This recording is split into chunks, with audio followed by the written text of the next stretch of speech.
படிப்பிலேயே தமிழ்நாட்டுல 2ஆம் இடத்தை பிடிச்சது எந்த ஊர் தெரியுங்களா உங்களுக்கு? இல்ல சொல்லுங்க. எங்க திருப்பூர் மேடம், எங்க திருப்பூர்.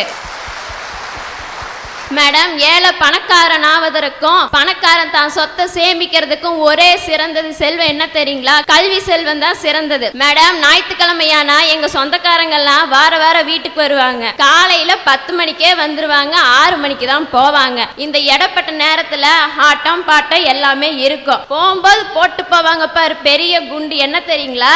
இந்த புள்ளைய எதுக்கு படிக்க வைக்கிற? அத 1 டிகிரி படிச்சிருச்சுல, போது இதுக்கு பவுனை வாங்கி போடு, நாளைக்கு மாப்பிள்ளைக்கு கொடுக்க உதவு சொல்லுவாங்க. எங்க அம்மா சொல்வாங்க, நான் 1 டிகிரி படிச்சங்காட்டி தான் இன்னைக்கு நான் 2 பிள்ளைய காப்பாத்தினேன், நாளைக்கு அவ படிச்சானா அவ மாமியார் குடும்பத்தையும் சேர்த்து காப்பாத்துவான்னு சொன்னாங்க. மேடம், உழைப்பாளிக்கு உடல் வலி, உறவுகளால நமக்கு மனவலி, பணக்காரனுக்கு தலைவலி, இதுக்கெல்லாம் மருந்து எங்க கல்வியே சிறந்த வழி மேடம், சிறந்த வழி. அன்னச்சத்திரம் 1000 வைத்தல், ஆலயம் 16,000 நாட்டல், அதனினும் மேன்மை அங்க ஒரு ஏழைக்கு எழுத்தறிவித்தல். இப்பவே தெரிஞ்சிருக்கும் என்னோட தொழில் என்னன்னு. நான் ஒரு இன்ஜினியரிங் காலேஜ்ல பேராசிரியரா இருக்கேன். என்னோட பணத்திமிருனால அழிஞ்சிட்டோன்னு சொல்றவங்கள நம்ம பார்த்திருக்கலாம்.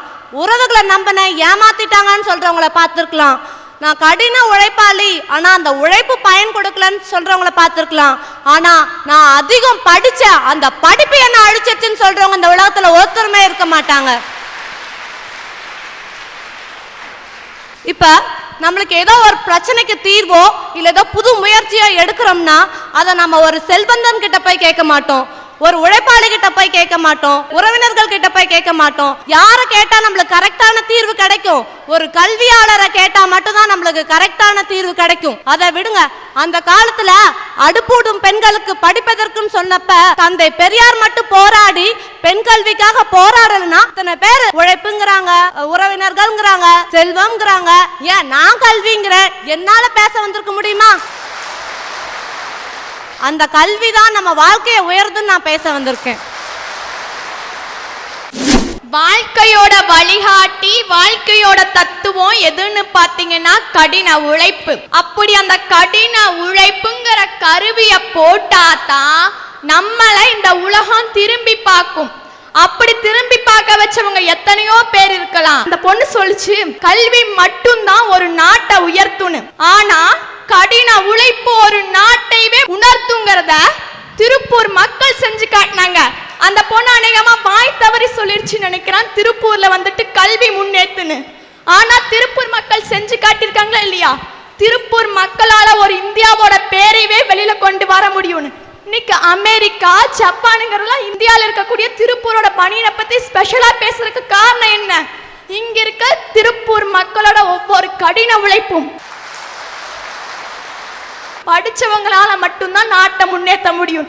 ஆனா திருப்பூர்ல இருக்கிற முதலாளிகள் 70% பேர் படிச்சவங்க கிடையாது. ஆனா அவங்க திருப்பூரை முன்னேற்றி காட்டியிருக்காங்கன்னா ஏன்? முதலாளிங்க படிக்கல, ஒத்துக்கிறாங்க, உழைச்சுதான் முன்னேறினாங்க. ஆனா அவங்க கிட்ட வேலைக்கு செய்யறவங்க நம்ம உழைச்சு முன்னேறி இருக்கோம், நம்ம கிட்ட வேலை செய்யறவங்களும் உழைச்சு முன்னேறவங்கள சேர்த்துனாங்களா? படிச்சவங்கள தானே சேர்த்துனாங்க. அந்த இடத்துல யாருக்கு பெருமை அதிகம்? எங்க படிச்சவங்களுக்கு தானே பெருமை அதிகம். படிச்சவங்களுக்கு பெருமை அதிகம். நீங்க படிச்சவங்களால நாட்டை உயர்த்த முடியும்னு சொன்ன, நான் படிக்காதவங்களாலையும் நாட்டை உயர்த்தி காட்ட முடியும் தான் சொன்னேன். படிக்காதவங்கனால நாட்டை உயர்த்த முடியும், அதுக்கு படிச்சவங்க துணையோட உயர்த்துறாங்கங்கறத மறந்துட்டு பேசாத. ஆனா திருப்பூர் மக்கள் அது இல்லாம காட்டியிருக்காங்களா இல்லையா? அதுதான் என்னோட